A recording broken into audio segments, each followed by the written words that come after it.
Mesdames, Messieurs, bonjour. Je vous retrouve avec plaisir pour cette série de cours qui porte sur les thérapies du futur, les thérapies des atteintes auditives. Nous allons aujourd'hui nous concentrer sur les leviers de l'innovation thérapeutique de ces surdités. Le cours sera suivi d'un séminaire donné par Philippe Joris de l'Université de Louvain et qui discutera le problème du traitement temporel des sons dans le système auditif et plus particulièrement au niveau du tronc cérébral. Au cours des dernières années, nous nous sommes intéressés au traitement des signaux acoustiques dans le système auditif périphérique, composé de la cochlée et de son innervation, puis le système auditif central, dont vous voyez ici les différents relais.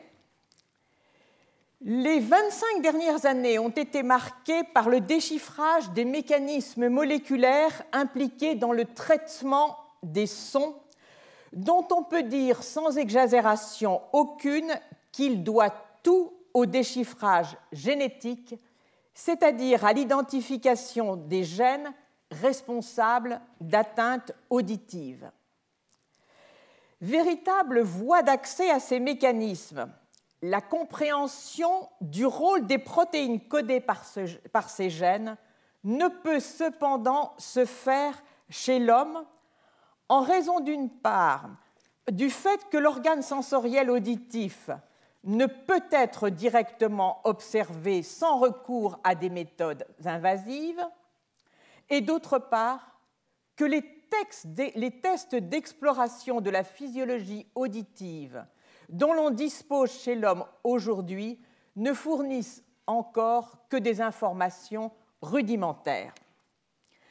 En conséquence, le déchiffrage des mécanismes moléculaires impliqués dans les atteintes auditives repose pour l'essentiel sur les modèles murins des surdités humaines, animaux chez lesquels le même gène que celui qui porte les mutations responsables de surdité chez l'homme, gène dit orthologue, a été modifié.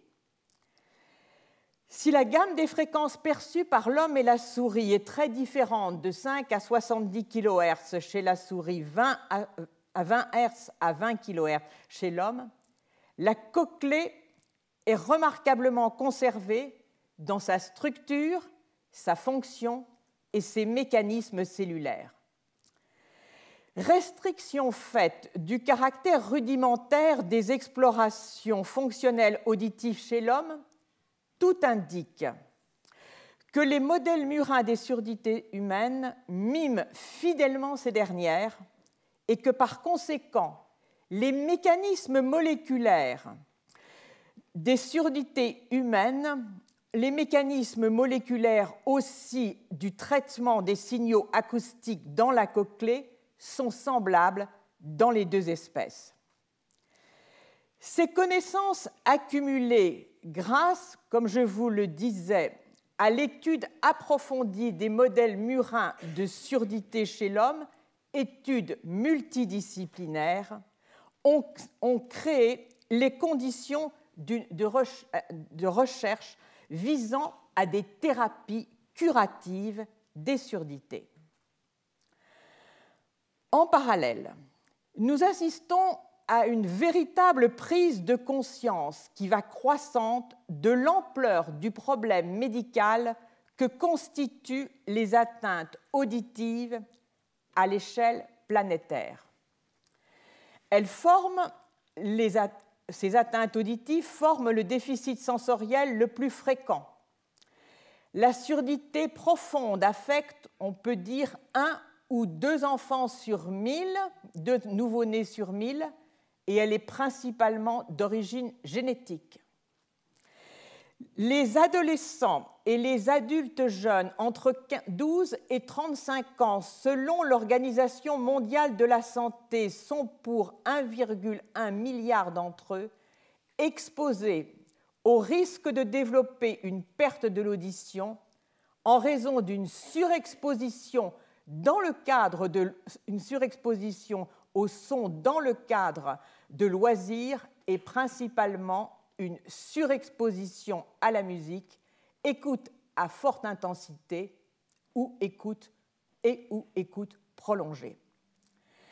À tout âge, l'hyperexposition au bruit dans les villes surpeuplées menace les habitants de perte auditive et l'on sait qu'à échéance de 2030, 85% de la population vivra dans ces mégapoles surpeuplées. Chez les personnes vieillissantes, la surdité neurosensorielle ou presbyacousie est très fréquente. Une presbyacousie invalidante affectera 450 millions de personnes avant 2050. Elle est due à des facteurs génétiques combinés à des facteurs environnementaux. Enfin, les acouphènes touchent 5 à 10% de la population dans les pays industrialisés, avec une perte auditive dans 90% des cas.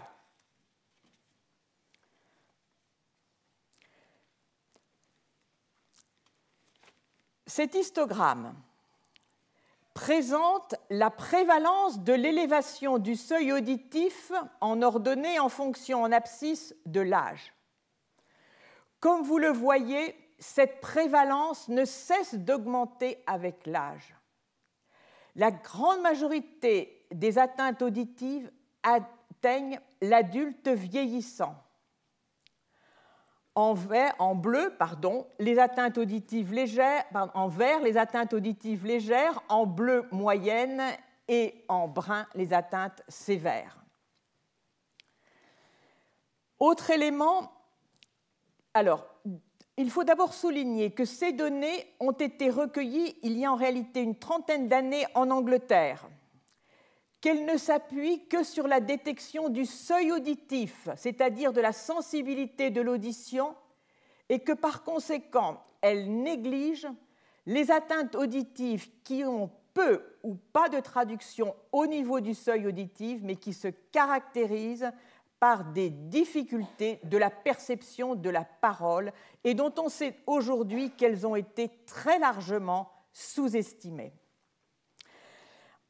Un autre point important, ces données recueillies il y a une trentaine d'années l'ont été à une époque différente de la nôtre où en particulier il n'y avait pas encore l'utilisation massive des baladeurs, des appareils portables diffusant du son, comme des téléphones mobiles, également les casques audio avec les oreillettes et embouts intra-auriculaires. Le retentissement d'une surdité est très différent selon son âge de début et sa sévérité. Les surdités précoces de l'enfant, lorsqu'elles ne sont pas compensées, se traduisent par une difficulté dans l'acquisition spontanée du langage, un risque d'échec scolaire qui est accru et des choix professionnels qui sont limités.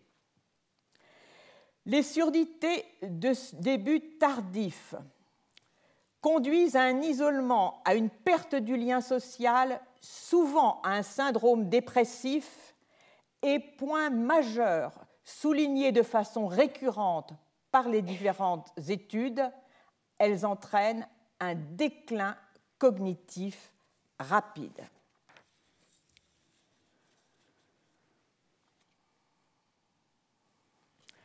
Alors venons-en à l'innovation thérapeutique. Projetons-nous dans une dizaine d'années. Quel changement dans l'approche de la malentendance, le mot n'est pas français, mais il y a malvoyance, donc je m'autorise malentendance. Quel changement dans l'approche de la malentendance peut-on escompter? Le public aura acquis une bonne compréhension de la nécessité de protéger son capital auditif, d'un diagnostic précoce dans l'objectif d'un appareillage ou d'un traitement curatif le plus précoce possible, évitant la dégradation des tissus atteints et chez la personne d'âge mûr, comme nous l'avons vu, le déclin cognitif. Une auto-évaluation auditive, même rudimentaire, sera disponible grâce au développement d'applications connectées.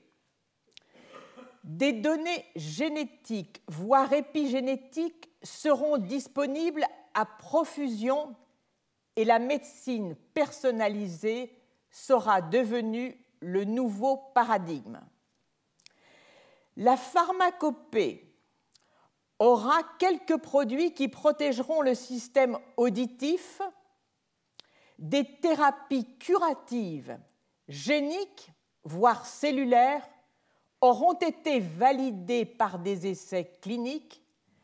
Ici, je parle bien d'essais cliniques et non d'autorisation de mise sur le marché après avis des agences. Les stratégies du succès des prothèses auditives, aides conventionnelles, implants cochléaires, auront été éclairées.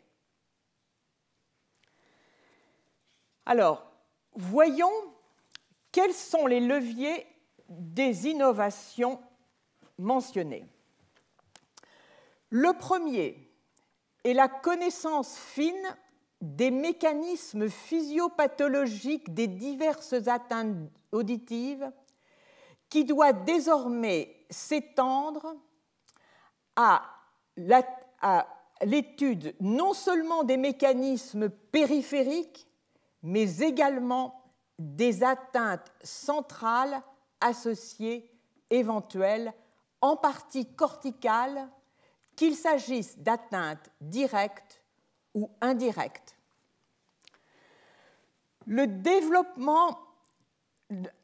levier de l'innovation sera le développement de tests audiologiques et biologiques qui permettront de caractériser chez l'homme les différentes atteintes auditives, de suivre les différentes étapes de toute restauration auditive et de fournir les critères objectifs de l'efficacité de cette restauration.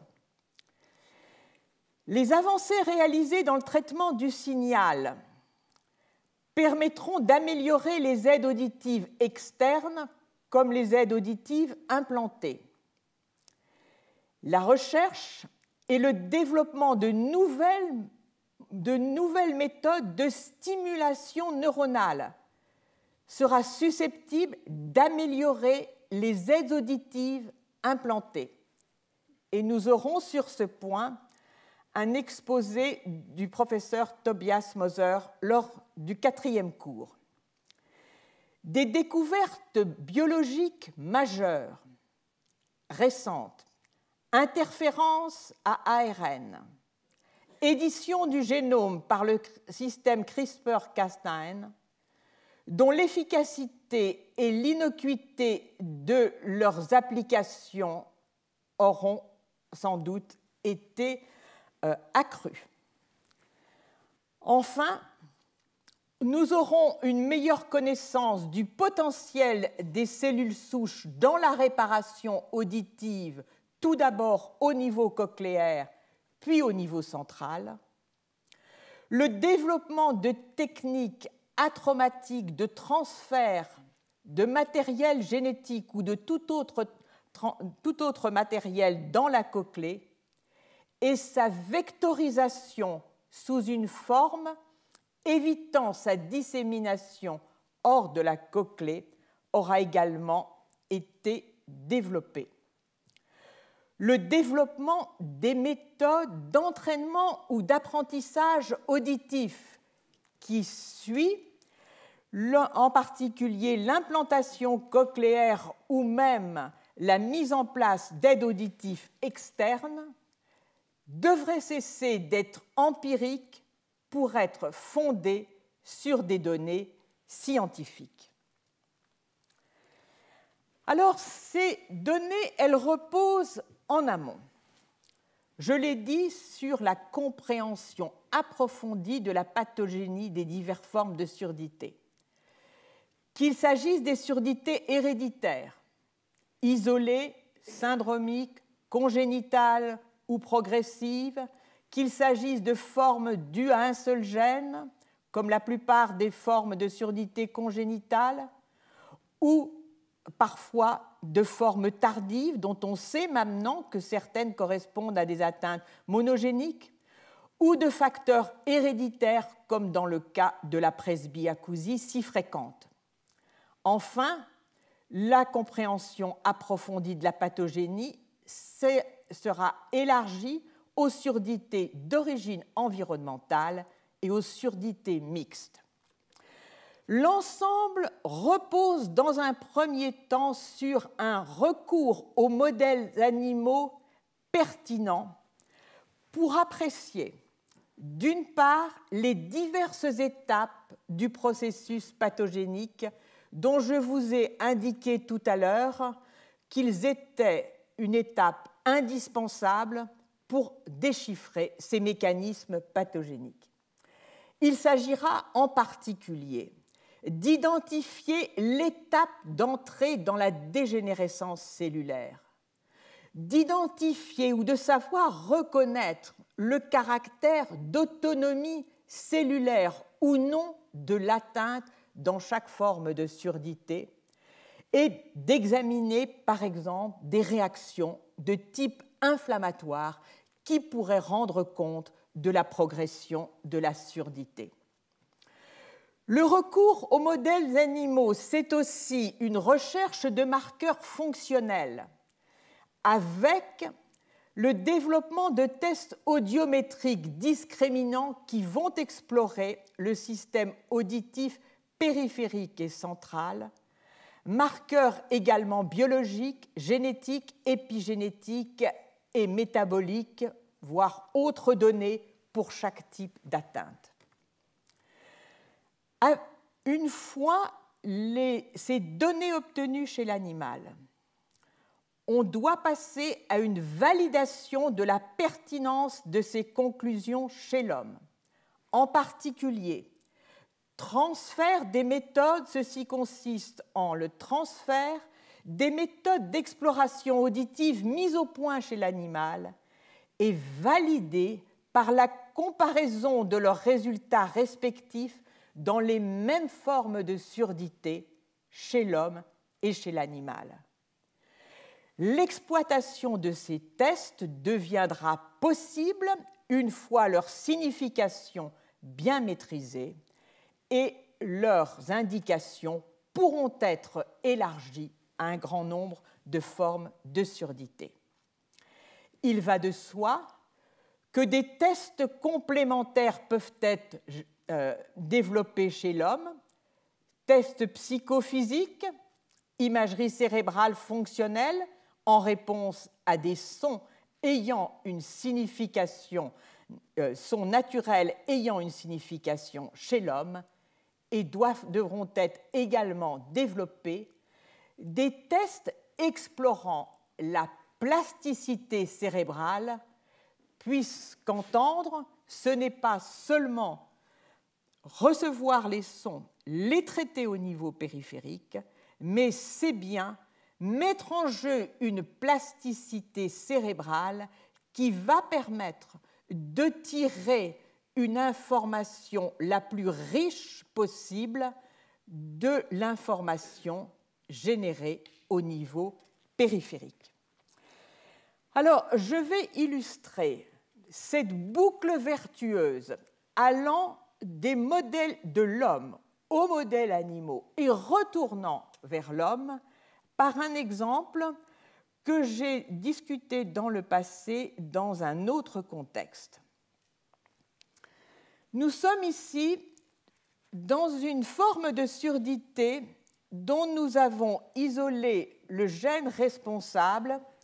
Cette forme de surdité a reçu le nom de DFN pour deafness, B parce qu'elle est transmise sur le mode autosomique récessive et elle code pour une protéine dont l'activité et la fonction sont totalement inconnues quand nous débutons ce travail. Vous voyez ici la liste des mutations rapportées dans ce gène et les anomalies enregistrées lors des différents examens audiologiques. Les résultats sont variables selon le type de mutation décelée. À cela, rien d'anormal, c'est une situation très fréquente. Telle mutation va entraîner des atteintes modérées de l'audition, telle autre des atteintes sévères. La situation se complique un peu plus lorsque l'on a affaire à une même mutation qui se traduit par des atteintes auditives d'une sévérité différente chez une famille et chez une autre. C'est le cas, par exemple, de cette seconde mutation conduisant à une surdité prélinguale profonde avec persistance des auto-émissions acoustiques et de cette même surdité conduisant à une forme sévère, parfois profonde de surdité, et avec une absence totale de produits de distorsion acoustique qui, de façon simpliste, est interprétée comme marquant le déficit ou l'atteinte, on peut dire, des cellules ciliées externes de la cochlée. À quoi peut bien être due cette différence de phénotype auditif avec une même mutation? Bien sûr, on peut invoquer le fait que ce gène de la pechvakine n'agit pas seul et que chez certains patients, il existe des modifications géniques qui aggravent l'atteinte auditive, modifications absentes dans les familles où cette atteinte est plus légère. Comment répondre à cette question? Eh bien, nous générons le modèle animal de cette surdité. Ici, les résultats obtenus chez ces souris mutantes dont le gène qui code pour la pechvakine est totalement inactivé. En bleu, le seuil de réponse qui est le seuil de réponse à une stimulation sonore mesurée sous la forme d'ondes électriques, j'aurai l'occasion d'y revenir, recueillies sur le scalp, et là on s'intéresse au seuil auditif qui correspond à celui qui est mesuré au niveau des premières ondes. Vous le voyez, il est très bas chez ces animaux contrôles qui n'ont pas de mutation dans ce gène. Il est plus haut, rien d'étonnant, chez ces animaux dont le gène est inactivé. Mais ce qui attire immédiatement notre attention, c'est le fait que non seulement il est plus haut, mais le seuil est extrêmement dispersé. C'est tout à fait inhabituel. Passons au seuil des auto-émissions acoustiques. Même chose, on remarque une élévation de leur seuil extrêmement dispersé.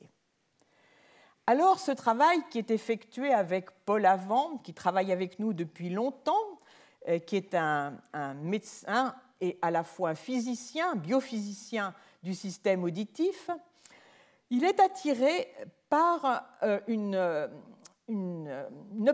l'observation suivante. On est alors à l'époque dans l'interrogation, on a à l'époque formulé deux hypothèses.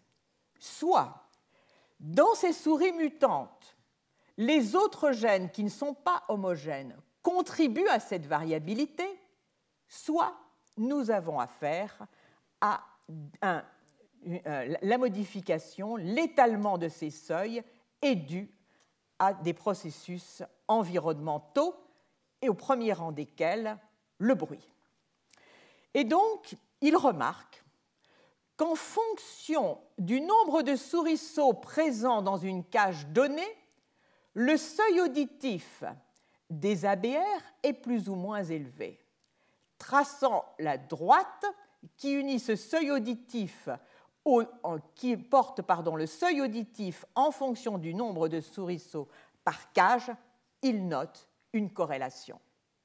Immédiatement, nous testons chez ces animaux mutants, comme chez leur contrôle, l'effet de la surexposition au bruit, cette fois-ci direct, sur le seuil auditif. Et nous voyons que l'exposition au bruit qui est utilisée ne modifie pas le seuil auditif chez les animaux sauvages, mais le modifie chez les animaux mutants.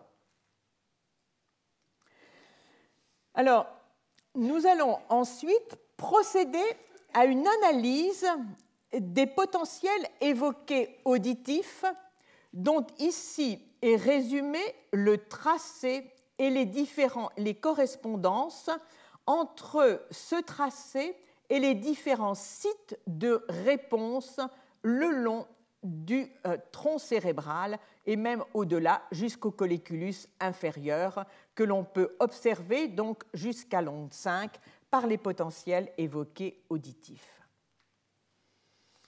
Cette fois-ci, ce sont des souris mutantes pour le gène de la pechvakine qui sont exposées au son mais pour lesquelles on recueille ces potentiels auditifs et on s'intéresse à leur tracé brut. Que voit-on? Sans exposition au son, c'est le tracé rouge, on observe des ondes régulières avec en particulier l'onde 1 et 4. La 4 est équivalente de la 5, la 4 chez la souris est équivalente de la 5 chez l'homme, avec une distance entre la 1 et la 4 qui mesure le délai entre ces ondes. Ces animaux sont ensuite exposés à un son de 10 kHz à 105 dB pendant 3 minutes et l'on remesure la distance entre l'onde 1 et 4 et l'amplitude. L'amplitude des ondes s'écroule et que voit-on? Le délai entre les ondes augmente.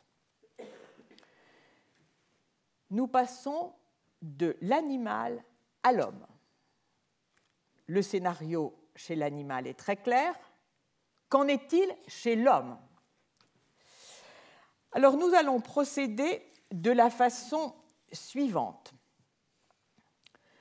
Les individus porteurs de mutations dans le gène qui code pour la pechvakine et qui sont atteints de la forme de surdité DFNB 59. Chez eux, l'on va mesurer exactement comme chez l'animal, on va enregistrer les potentiels évoqués auditifs. Dans un test ABR standard, le malentendant ou la personne est exposée à 1000 clics répétés qui sont des sons à large bande, puis on moyenne les résultats. Fort de ce que nous avons vu chez l'animal, nous allons développer une autre approche pour rechercher cette fatigabilité au son. Elle consiste en l'expérience suivante. Les individus vont être soumis à une séquence sonore faite de 250 clics. Puis l'on moyenne les résultats. Puis, à une seconde séquence sonore de 250 clics, immédiatement après, on moyenne ces autres 250 clics, puis à une séquence sonore de 500 clics. Que voit-on? On voit ici une réponse normale, on peut dire, dans son amplitude et dans ses délais d'onde après 250 clics. Après 500 clics, l'onde 3 tend à s'effondrer. Après 1000 clics, entre 500 et 1000 clics, on voit la disparition des ondes et que le délai d'onde augmente. On est donc exactement dans une situation comparable à celle qui a été observée chez l'animal. Ces patients sont invités à se reposer une dizaine de minutes dans une pièce silencieuse et le test est recommencé. Premier 250 clics, on voit une très belle restauration des ondes auditives dont l'amplitude est normale et le délai d'onde aussi. Mais cette fois-ci, en ajoutant 250 clics, on voit là, contrairement à ce qui avait été observé lors de la première exposition, un effondrement plus net des ondes et un délai d'onde plus large. À 1000 clics, l'on n'observe plus rien. Alors, il fallait bien sûr contrôler la spécificité de ce que nous avions observé. Après tout, qui nous dit que dans bien des situations, l'on n'observerait pas ce type de tracé chez l'homme? Des contrôles ont été examinés par mon collègue Paul Avant à Clermont-Ferrand. Ces contrôles, ce sont des personnes atteintes de la même élévation du seuil auditif chez lesquelles on mesure l'amplitude et le délai d'onde au niveau de l'onde 5 et on voit qu'il existe une différence considérable. L'amplitude est bien plus importante chez les patients contrôle que chez les patients atteints de la surdité DFNB 59. Même chose pour la latence de l'onde 5. Nous savons aujourd'hui que ceci correspond à une atteinte d'une protéine qui est associée au peroxysome et donc qui est une indication, et nous avons pu le démontrer par des approches complémentaires, que nous avons affaire à une hypervulnérabilité au son en rapport avec le fait que normalement, la découverte était la suivante, lorsqu'une souris normale est exposée à un son, c'est cet organelle, le peroxysome, qui contrôle l'homéostasie d'oxydoréduction, se met à proliférer. Lorsque la pechvaquine est absente, il n'y a pas de prolifération de ces peroxysomes et au contraire, sous l'effet du stress oxydant induit par le bruit, il s'agrège et tend à disparaître. Alors on peut deviner tout de suite l'implication de ces données chez l'homme. Supposez maintenant toute forme d'atteinte du peroxysome, mais peut-être d'autres organelles ou d'autres gènes impliqués dans l'homéostasie d'oxydoréduction. Eh bien, dans ces cas que nous cherchons aujourd'hui à valider, on peut penser que l'utilisation des aides auditives externes, comme l'utilisation de l'implant cochléaire, non seulement sera inutile, mais même délétère, puisque nous anticipons qu'elle aura le même effet que chez la souris, c'est-à-dire qu'elle conduira à une dégénérescence des cellules cochléaires et des neurones auditifs. Le deuxième exemple que j'aimerais donner est moins complet aujourd'hui dans ce cercle vertueux, mais il a le mérite d'ouvrir un très large domaine. Nous savons, depuis les travaux de Michael Merzenich, que le cortex auditif, et il l'a montré dans un premier temps chez le chat, mature dans un environnement acoustique normal, lentement maturation, qui se traduit par cette carte fréquentielle que l'on appelle carte tonotopique au niveau du cortex auditif primaire. Lorsque ces animaux ont été élevés dans des conditions acoustiques telles que seule leur était présentée une bande de fréquence donnée au cours de 4 kHz ou de 19 kHz ou exposée à un bruit, la maturation du cortex auditif est affectée.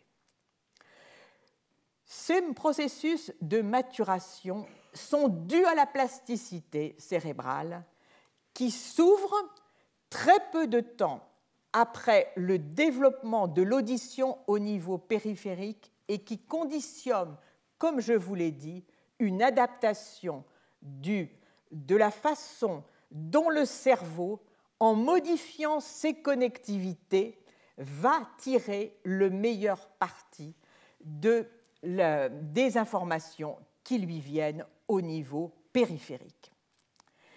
Eh bien, nous avons observé que dans plusieurs modèles de surdité humaine, modèles murins de surdité humaine, pour lesquels l'atteinte périphérique au niveau de la cochlée est très bien documentée. Il s'agit pour 2 d'entre elles d'une atteinte de la mécanotransduction, c'est-à-dire qu'il n'y a pas de conversion chez ces animaux, comme chez l'homme, de l'onde acoustique en une information électrique. La périphérie est muette. Eh bien, si nous intéressons maintenant à ce qui se passe au niveau central, qui n'est pas accessible lors de l'exploration auditive standard chez l'homme, puisque ces personnes sont profondément sourdes, nous observons une chute dramatique de certains interneurones du cortex auditif que l'on appelle les neurones parvalbumines, qui sont précisément critiques en ce qui concerne la plasticité du cortex auditif. En conséquence, on est en mesure de prédire que, sous réserve que ces résultats soient extrapolables à l'homme, la restauration auditive au niveau périphérique chez ces personnes ne pourra être optimale en raison des atteintes du cortex auditif.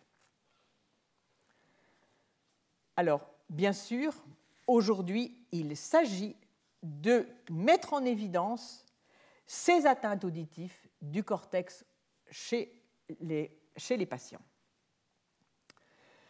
Alors, je vais maintenant me consacrer à discuter les aides auditives externes ou implantées.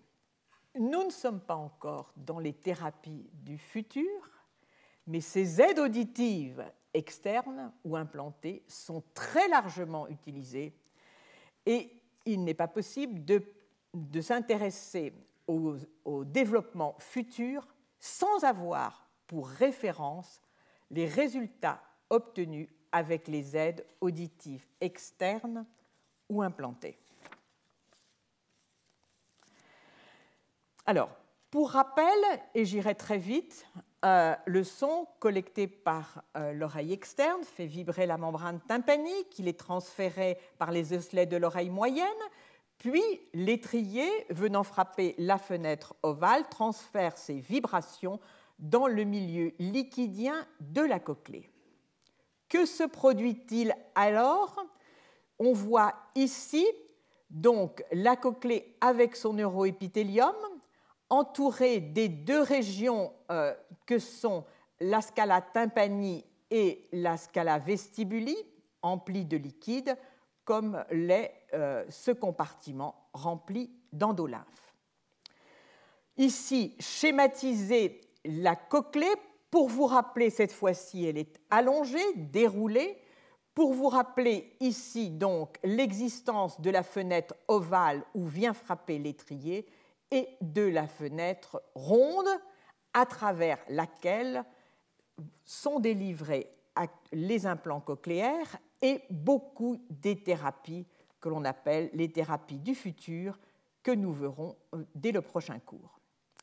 Il se produit sous l'effet du son une différence de pression au sein de ce compartiment qui abrite l'épithélium auditif, différente de pression qui va générer une onde qui va parcourir la membrane basilaire sur laquelle repose l'épithélium auditif et qui va donc avoir une amplitude maximum et s'effondrer en un lieu particulier de cet axe que l'on appelle l'axe tonotopique, c'est-à-dire l'axe fréquentiel. Voici ici la tonotopie cochléaire avec les basses fréquences à l'apex, les hautes fréquences à la base. Vous voyez ici schématisé, on est là chez la souris, donc le fait que sur cette cochlée étirée maintenant, c'est à la base que vont être traitées les hautes fréquences et les basses fréquences à l'apex.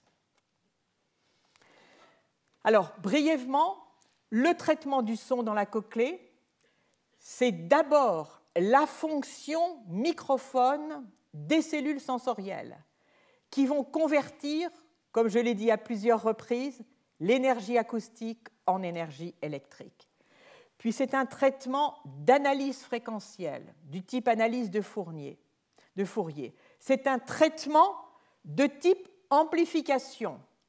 Plus le son est faible, plus il est amplifié. C'est une amplification non linéaire. La cochlée génère également des distorsions acoustiques et elle génère un masquage suppressif. Cellules ciliées internes, cellules ciliées externes sont des microphones cellulaires. L'ensemble des autres fonctions de la cochlée sont dues aux cellules ciliées externes. Ce sont elles qui participent à l'analyse fréquentielle, ce sont les amplificateurs cochléaires, elles génèrent les distorsions acoustiques, elles génèrent le masquage suppressif. Alors passons maintenant aux aides auditives.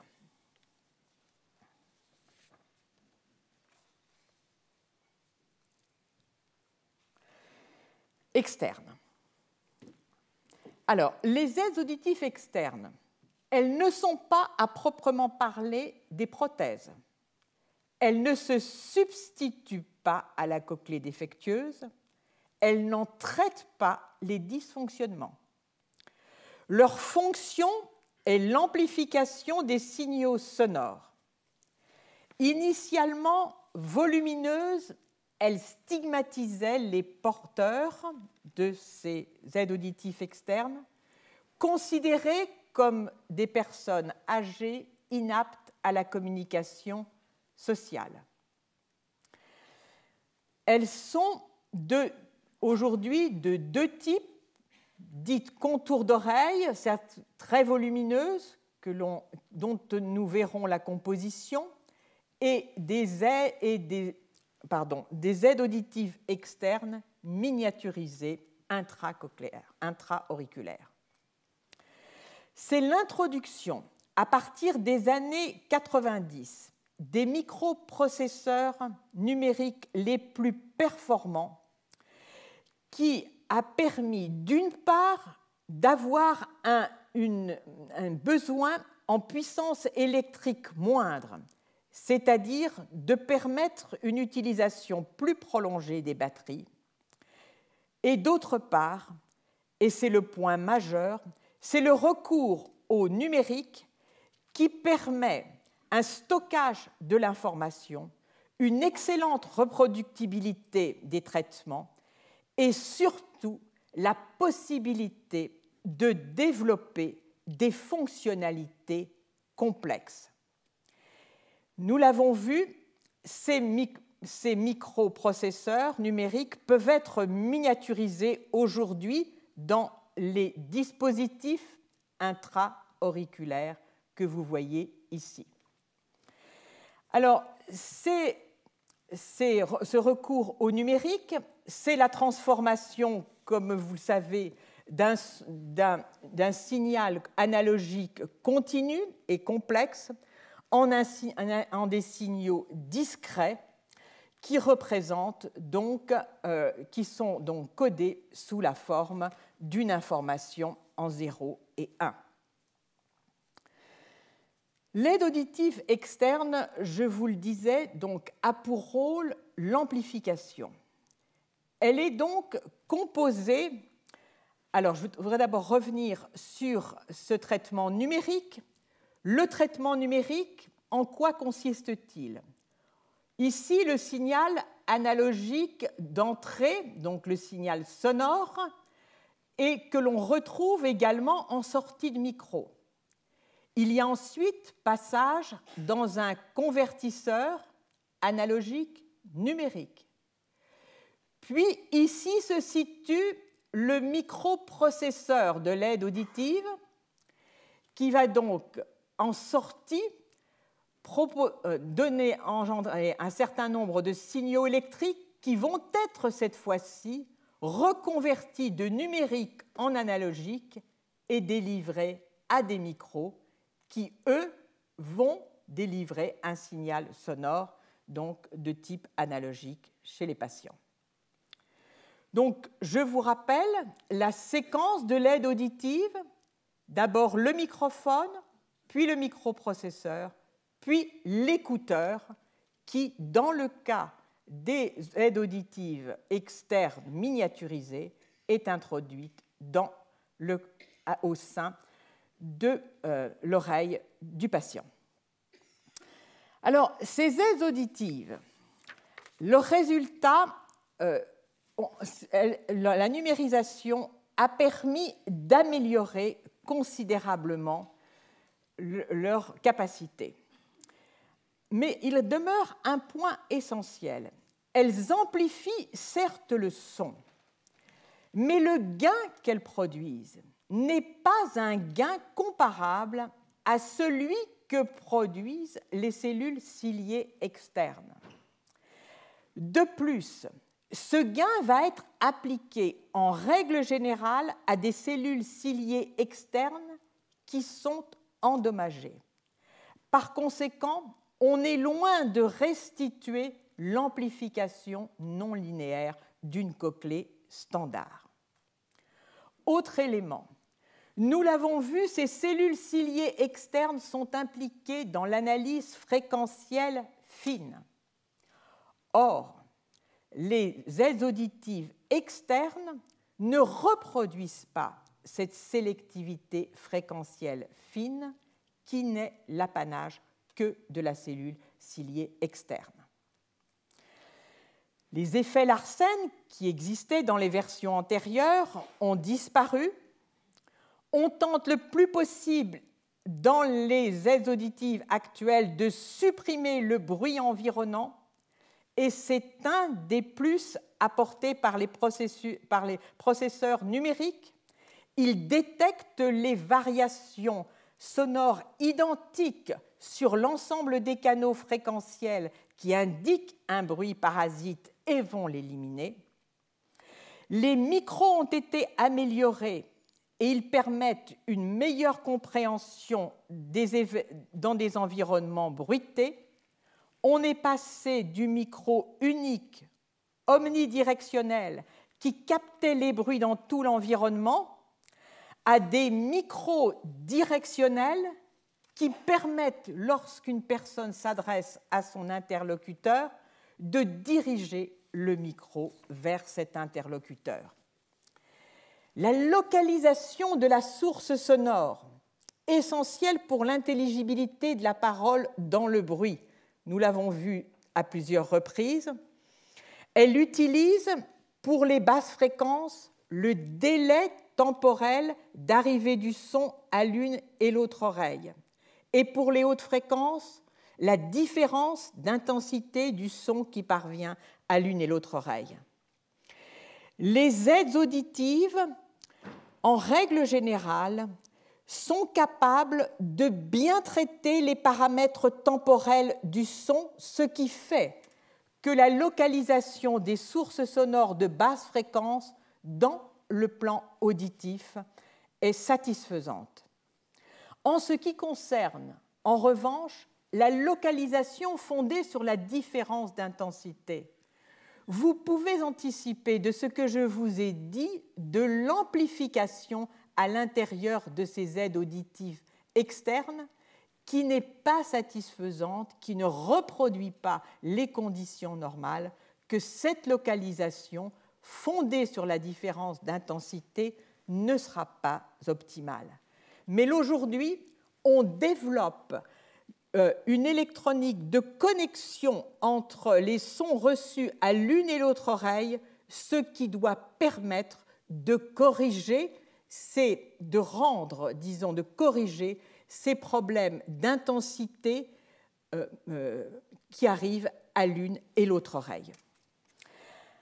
Un des avantages de l'aide auditive externe introduite dans le conduit auditif est le fait qu'elle tire parti de la forme de l'oreille externe qui est indispensable pour la localisation de la source sonore dans le plan vertical.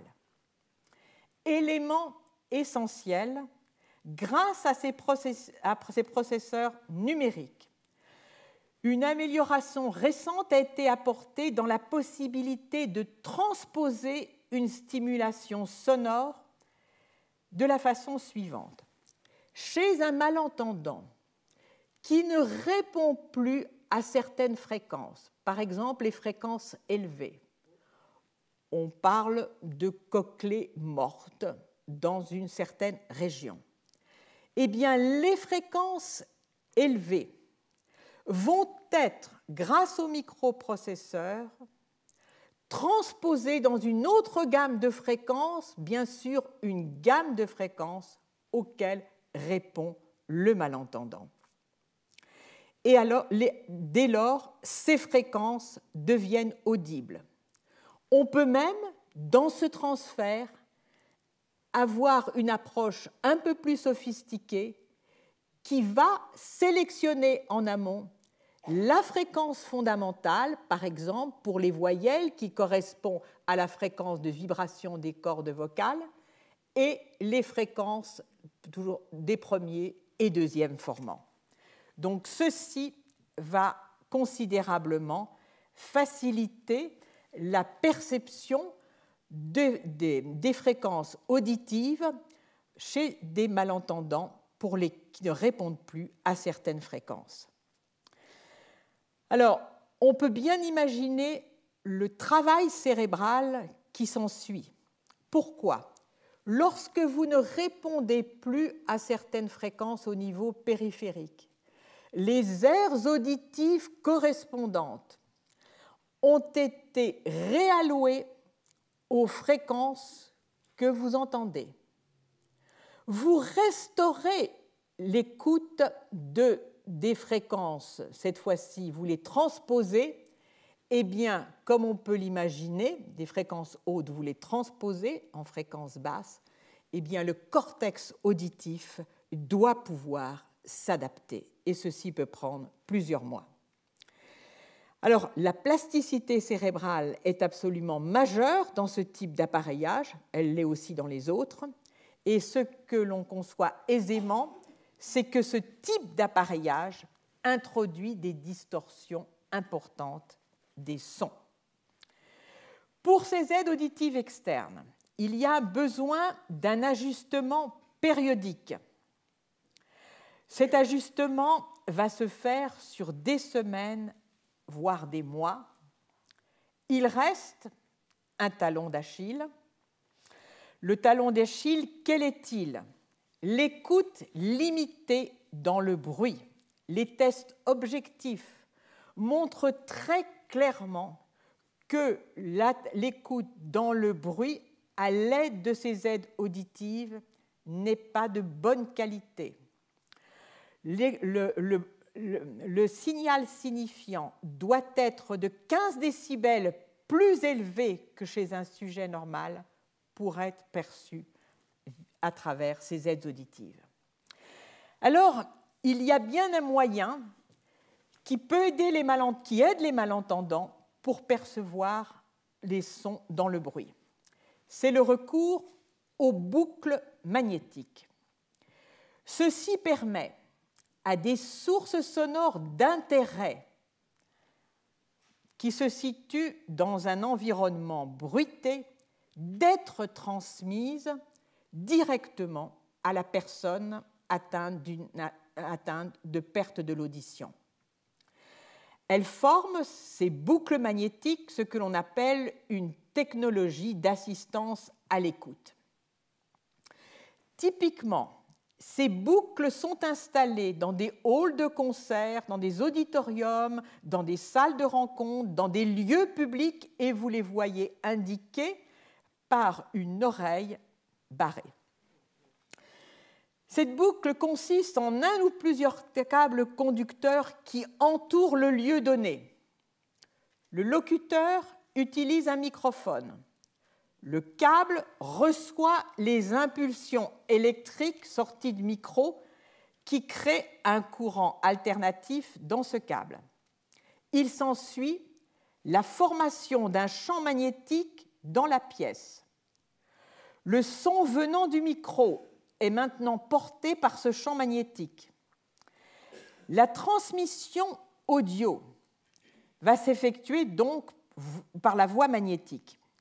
Un dispositif est placé dans les aides auditives externes ou les implants cochléaires qui permet de capter le champ magnétique généré. Ce dispositif, c'est une bobine d'induction dont vous avez peut-être entendu parler, qui a reçu le nom de T-coil. Cette petite bobine de cuivre, enroulée en un grand nombre de spires, en réponse au champ magnétique, aux variations du champ magnétique, va être parcourue par un courant électrique.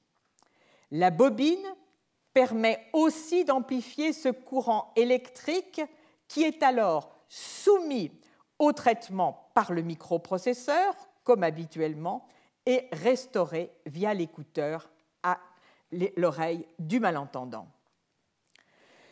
Par ce système auditif, le signal auditif est très largement débarrassé des signaux acoustiques environnants. Alors, au total, on peut dire aujourd'hui que les aides auditives externes compensent efficacement les pertes auditives et offrent un degré de confort raisonnable. Aujourd'hui, on tente à proposer des aides bilatérales, en particulier pour faciliter la localisation des sources sonores. Reste un point majeur qui est le coût de ces aides remboursées de façon incomplète dans beaucoup de pays, bientôt complète dans le nôtre. On estime en France et en Allemagne que 2/3 des individus qui devraient être équipés d'aides auditives le sont. Pour le tiers restant, le problème principal est le coût de ces appareils. Ils ont une durée de vie moyenne de 5 à 7 ans. Une utilisation optimale, je souhaite le répéter, de ces appareils ne peut être obtenue que par un réglage régulier. Voyons les causes d'insatisfaction des malentendants à l'égard de ces aides auditives externes. Il y a un point qui est totalement indépendant de la prothèse elle-même et qui est dû au fait que ces pertes auditives souvent progressent. Et il se peut que la perte de sensibilité auditive, comme je l'ai dit, ne rende pas compte à elle seule de la perte de l'intelligibilité de la parole. Eh bien, dans ces conditions, lorsque la perte auditive progresse, ou plutôt que l'intelligibilité de la parole se détériore, on aura recours à l'implant cochléaire lorsque l'atteinte est très sévère. Et donc, comme je vous le disais, ceci est vrai aussi pour l'implantation cochléaire. On cesse d'implanter sur le seul critère du seuil auditif, mais aujourd'hui est pris de façon croissante en considération l'intelligibilité de la parole. Les insatisfactions viennent également de la difficulté de l'écoute dans le bruit, ce qui fait qu'en règle générale, les malentendants développent aussi des stratégies pour éviter les lieux trop bruyants. Une autre situation d'insatisfaction est liée aux neuropathies auditives. Le cas que j'ai tout à l'heure mentionné de l'atteinte du gène qui code pour la pêche-vaquine sur les critères cliniques se range parmi les neuropathies auditives et nous avons vu que plus la stimulation sera forte, plus le système auditif va se détériorer. Cependant, on peut dire aujourd'hui que globalement, l'insatisfaction à l'égard des aides auditives externes va décroissante. Et ceci se manifeste par le fait que les malentendants renouvellent leurs aides auditives tous les 5 à 7 ans, malgré le sacrifice financier que cela représente. Alors, je vais maintenant en venir aux aides auditives implantées. L'aventure de la cochlée dite artificielle, certains la font remonter à l'année 1800. Cette année-là, Alexandro Volta, l'inventeur de la pile électrique, provoque une décharge électrique à proximité de son oreille et perçoit, dit-il, une sensation sonore, celle d'une pâte ou d'une matière solide qui bout. Sensation suffisamment désagréable pour ne pas répéter l'expérience, mais qui établit le fait qu'une stimulation électrique peut créer une sensation sonore. 1957, c'est là en réalité le top départ de l'implantation cochléaire. André Djourno, professeur de physique médicale à Paris, conçoit la première prothèse auditive qui consiste en une stimulation électrique du nerf auditif. Elle est posée par Charles Herriès, un ORL et anatomiste, lui aussi parisien. Les impulsions électriques analogiques provenant du micro sont transférées directement à ce nerf par une électrode unique. Les auteurs relatent que cette intervention chirurgicale, qui répondait à la demande d'une personne devenue malentendante,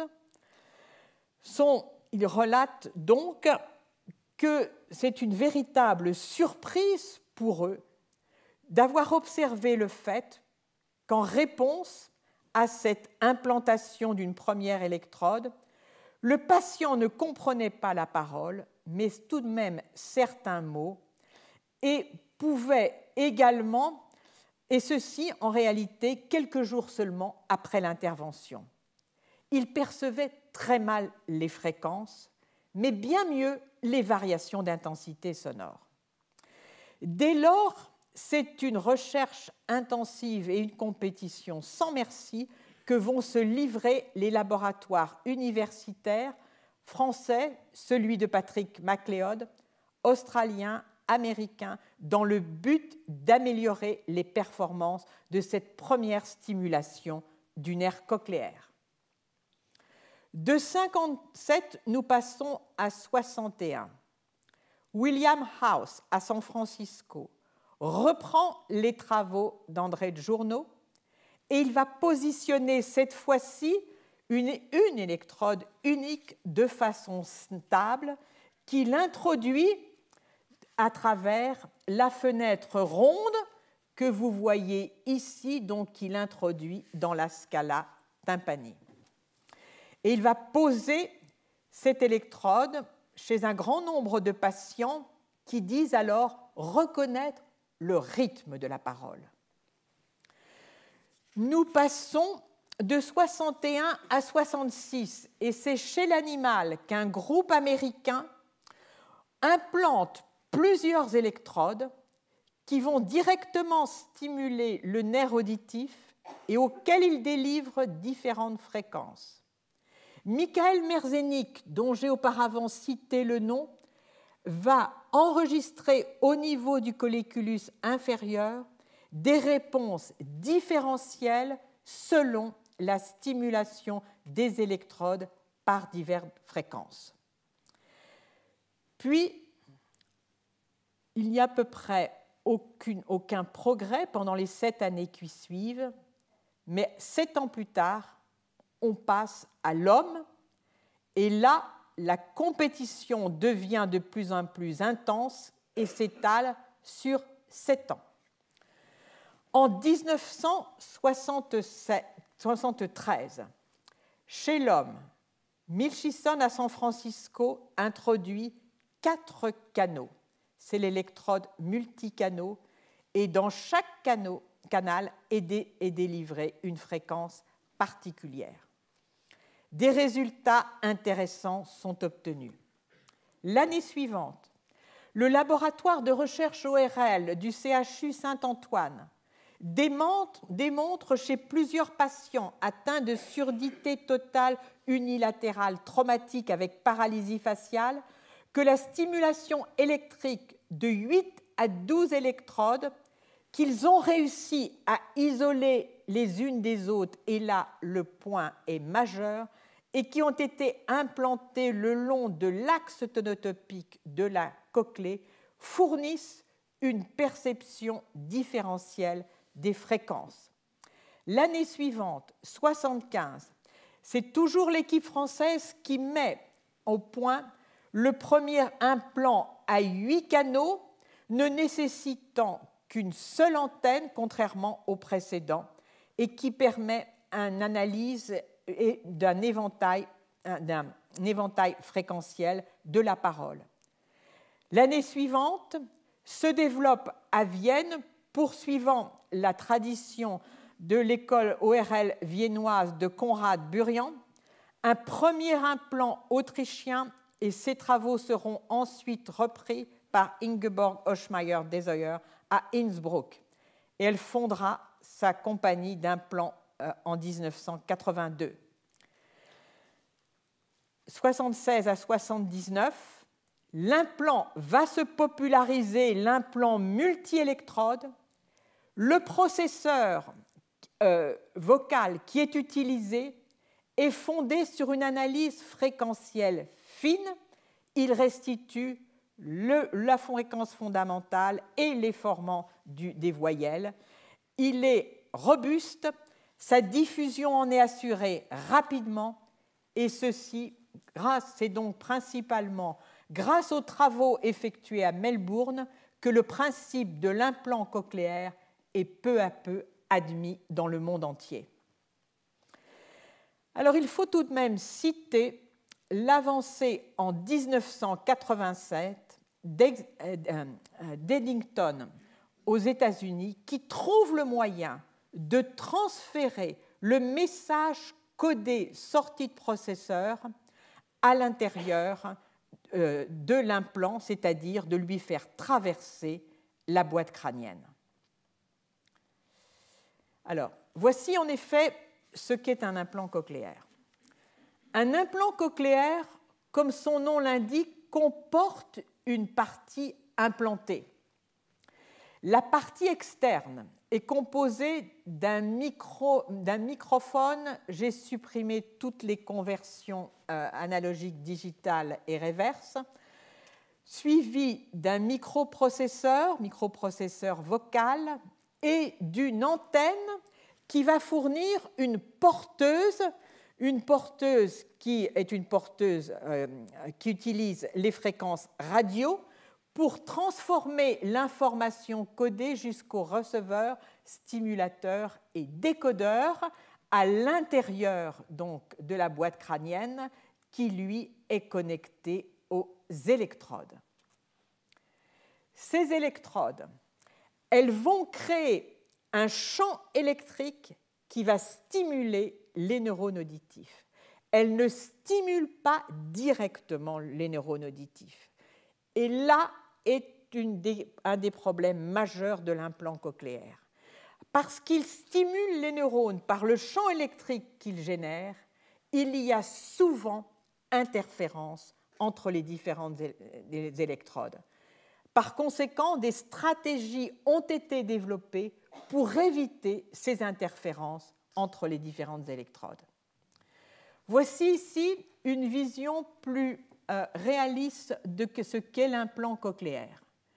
Son microprocesseur externe, puis donc, qui va délivrer le son jusqu'à donc, cette porteuse et l'ensemble de la partie externe et interne est tenu par un champ magnétique. Puis, à la sortie de signal reçu en interne, il y a donc passage à travers ce décodeur stimulateur interne qui délivre l'information à une électrode de référence et à un faisceau d'électrodes qui sont introduits via la fenêtre ronde au sein de la cochlée. Puis ensuite de ça, ils sont libérés dans la cochlée. L'idée est que l'implant cochléaire puisse être enfoncé le plus loin possible dans la cochlée afin de délivrer ces informations, non seulement comme c'est figuré ici, et c'est malheureusement la situation actuelle, principalement à la base et à la partie moyenne de la cochlée, mais bien jusqu'en haut de la cochlée dans le futur. Aujourd'hui, on estime que l'implantation des électrodes atteint rarement les régions qui codent pour des fréquences s'étageant de 20 Hz à 500 voire 1000 Hz. Ici, une autre représentation, le dispositif et le faisceau d'électrodes que vous voyez ici et qui vont être libérés à l'intérieur de l'implant. Aujourd'hui, il existe 4 grandes firmes d'implants cochléaires. Une australienne, fondée principalement sur les travaux de Grim Clark, une autrichienne, fondée sur ceux d'Ingeborg Oschmeyer, la firme française, issue des travaux pionniers dans le domaine, n'a pas réussi à prendre, disons, le développement industriel qu'elle aurait mérité, comme le relate le professeur Chouard dans ses articles récents sur l'histoire de l'implant cochléaire. Elle a été récemment rachetée par une compagnie danoise. Quant à la firme américaine, elle est passée sous pavillon suisse. Le prix Lasker, un des plus grands prix en biologie, dont un des prix est consacré à des avancées médicales, a été décerné en 2013 à Ingeborg Oschmeyer, Green Clark et Black Wilson, dont je n'ai pas encore parlé, pour la conception des implants cochléaires modernes. Cet adjectif est heureux puisqu'il ne fait aucun doute que les pionniers de l'implant cochléaire étaient bien Journeau et Herriès. Aujourd'hui, on compte de 400 à 500 personnes qui sont implantées à travers le monde et selon certaines estimations, 1% de la population planétaire devrait l'être. C'est bien sûr sans compter avec le développement des nouvelles thérapies. Alors, l'implant cochléaire, donc, je vais y revenir, lui est une authentique prothèse. Il se substitue à la cochlée. Comme elle, il procède à une analyse spectro-temporelle du son et il assigne chaque fréquence à une région de la cochlée. Il tente d'imiter le codage fréquentiel tonotopique de la cochlée en envoyant des informations spectrotemporelles extraites dans le microprocesseur à un ensemble d'électrodes dont je vous ai dit que l'on essaie de les distribuer au mieux le long de l'axe longitudinal de la cochlée. Il extrait également les informations temporelles du spectre, du son. On les range en 3 catégories. La fluctuation temporelle de l'enveloppe. Qu'est-ce qu'est l'enveloppe des sons? Eh bien, vous voyez ici un son et vous voyez en pointillé ce qu'est son enveloppe. L'enveloppe représente la variation d'amplitude sonore en fonction du temps. Ce paramètre extrait de l'enveloppe temporelle a une fréquence qui s'étage elle est de faible fréquence, 2 Hz et 20 Hz.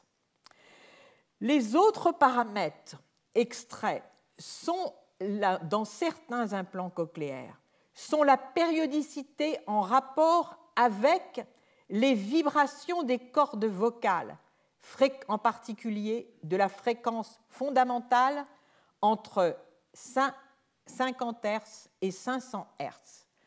Puis reste toute la structure temporelle fine qui est absolument essentielle pour localiser la source sonore dans le plan azimutal au niveau des basses fréquences et qui est indispensable à la perception de ce que l'on appelle le pitch ou la perception de la hauteur tonale qui permet d'apprécier la musique.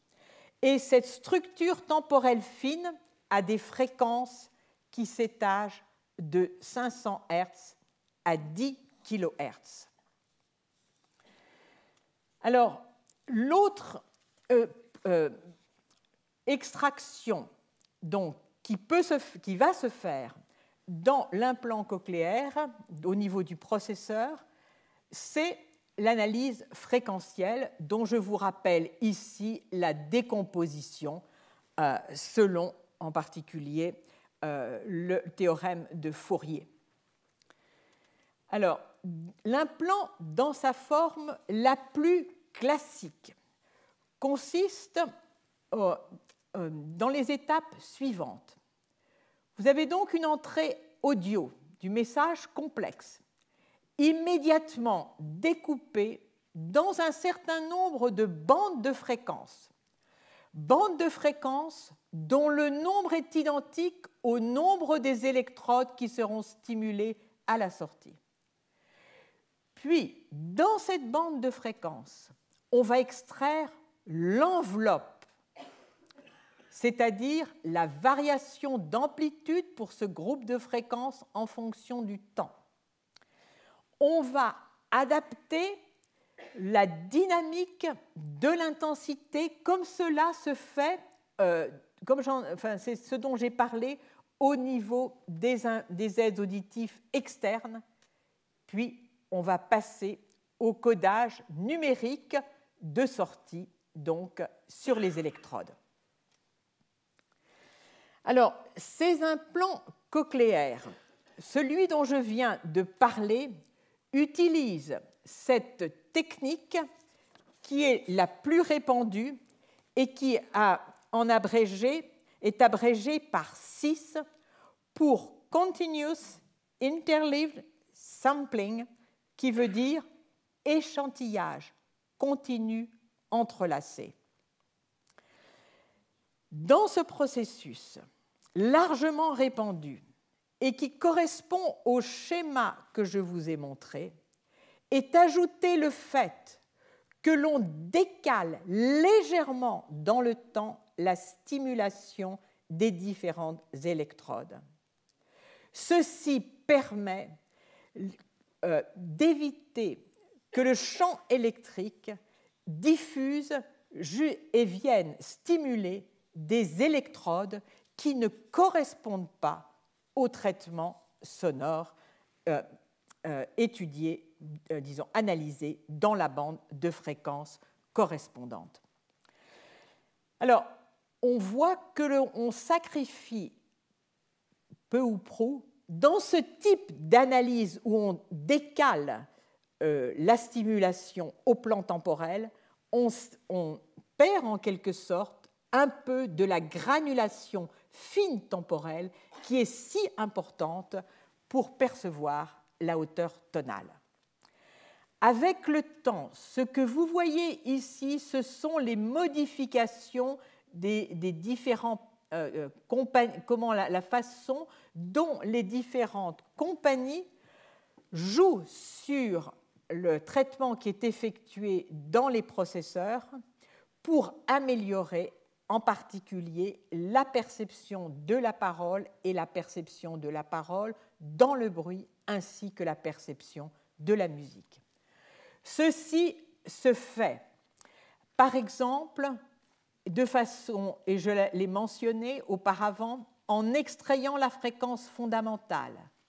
Ceci peut se faire non pas en décalant au plan temporel les impulsions électriques délivrées à chaque électrode, mais en supprimant systématiquement certains canaux.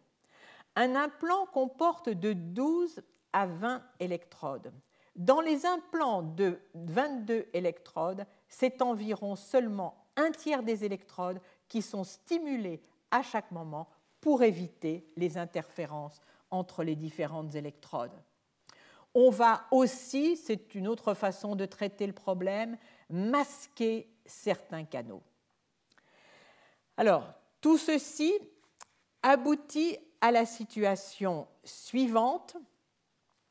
D'une part, on rencontre les mêmes difficultés que celles qui ont été rencontrées au niveau des aides auditives externes, en particulier au niveau de la restitution de la dynamique de la gamme d'intensité, puisque ici, on va restituer, donc, et la situation est même beaucoup plus sérieuse, puisqu'on passe d'une gamme dynamique neuronale de 30 décibels à une gamme de dynamique électrique de 5 à 10 décibels. Alors aujourd'hui, le bilan est le suivant. Les enfants atteints d'une surdité prélinguale profonde d'origine cochléaire, sous réserve d'une prise en charge appropriée longue après l'implantation, acquièrent le langage parlé. Ils n'ont pas besoin de s'aider d'une lecture labiale pour comprendre la parole.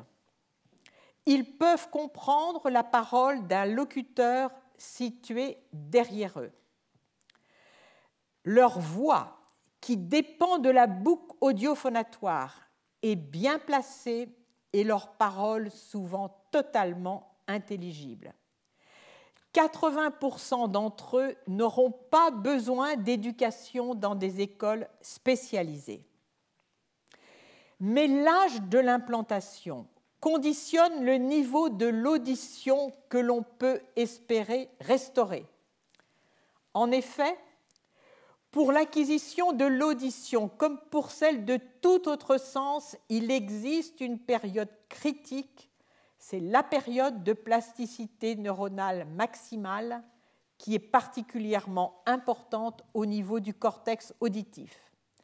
Elle commence à se fermer à partir de l'âge de 3 ans et demi. Au-delà, la qualité des résultats de l'implantation baisse notablement. On tend donc à implanter les enfants sourds profonds de plus en plus précocement, à 6 mois dans certains pays. Ils acquièrent le langage en 2 ans comme un enfant entendant, puisqu'il s'agit en réalité de faire maturer le cortex du langage sous l'effet des nouveaux sons, des sons reçus pour la première fois. Chez les adultes malentendants, les résultats peuvent aussi être très satisfaisants. Chez eux, ils sont directement corrélés à la durée de la déprivation sonore qui précède l'implantation. Plus elle est longue, plus le bénéfice de l'implantation s'amoindrit. Quant aux différents types d'implants, difficile malheureusement d'apprécier sur des bases scientifiques solides ce qui donne les mêmes résultats. L'indépendance à l'égard des fabricants que nécessitent de telles comparaisons manque souvent. C'est sans doute dommage parce qu'il se peut qu'un mode de traitement d'un message sonore, et c'est très vraisemblable, convienne mieux à certains adultes, à certaines atteintes auditives qu'à d'autres. L'écoute musicale est si exigeante en ce qui concerne le contenu fréquentiel et la précision temporelle que l'on ne s'étonnera pas du fait qu'elle est de mauvaise qualité. Nous l'avons dit, la perception de la hauteur tonale nécessite la précision temporelle. De ce fait, sont développées aujourd'hui des prothèses bimodales, c'est-à-dire qu'elles utilisent que sont associées une prothèse acoustique à un implant cochléaire. Prothèse acoustique quand la perception des basses fréquences est préservée, à laquelle est associé un implant cochléaire pour répondre au traitement des hautes fréquences. L'implant cochléaire bilatéral améliore également la perception de la musique et j'aimerais maintenant dire quelques mots de l'implant cochléaire dans le cadre de la perception des langues tonales. Quel est le bénéfice de l'implantation cochléaire pour les langues tonales ? Cette question, soulevée depuis plusieurs années, en réalité l'est depuis l'ouverture du marché du sud-est asiatique à l'implant cochléaire. Les langues tonales sont de fait les plus parlées dans le monde.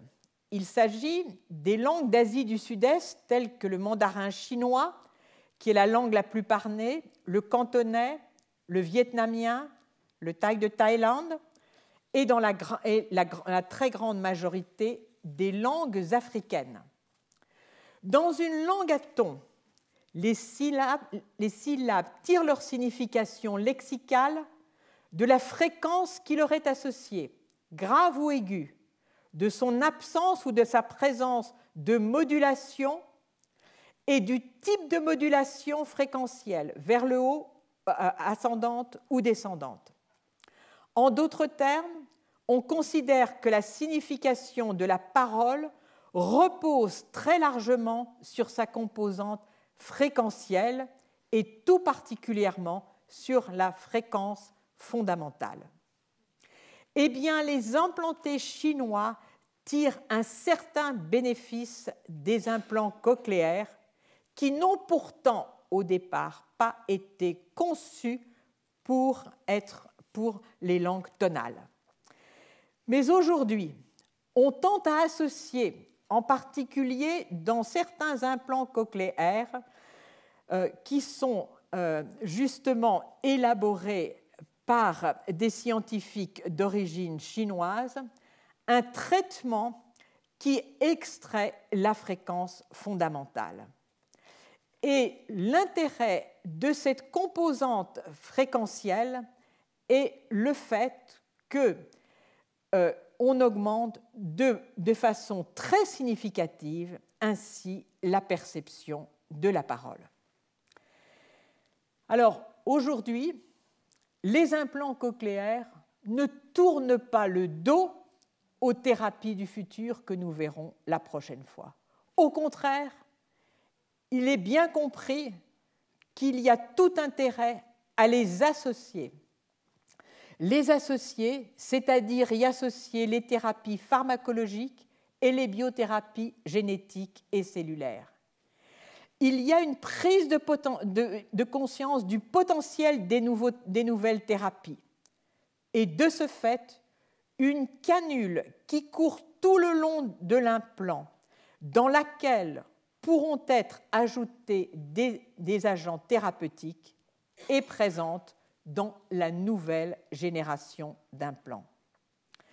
Un essai est en développement qui utilise l'introduction de la neurotrophine 3, dont nous avons vu dans un cours précédent qu'elle favorise la survie des neurones et en particulier des neurones à haut seuil, ceux qui sont la cible de l'hyperexposition au son. Eh bien, une fois les limites et les performances de l'implant cochléaire bien comprises, je pense que nous sommes en mesure d'évaluer les objectifs qui doivent permettre d'atteindre en termes de restauration auditive les nouvelles thérapies en émergence. Et ne l'oublions pas, lorsque ces nouvelles thérapies vont être évaluées, il faut une longue période d'ajustement en rapport avec la mise en jeu de la plasticité cérébrale pour que nous soyons en mesure de véritablement évaluer leurs effets. J'arrête là en vous remerciant et à la semaine prochaine pour les nouvelles thérapies.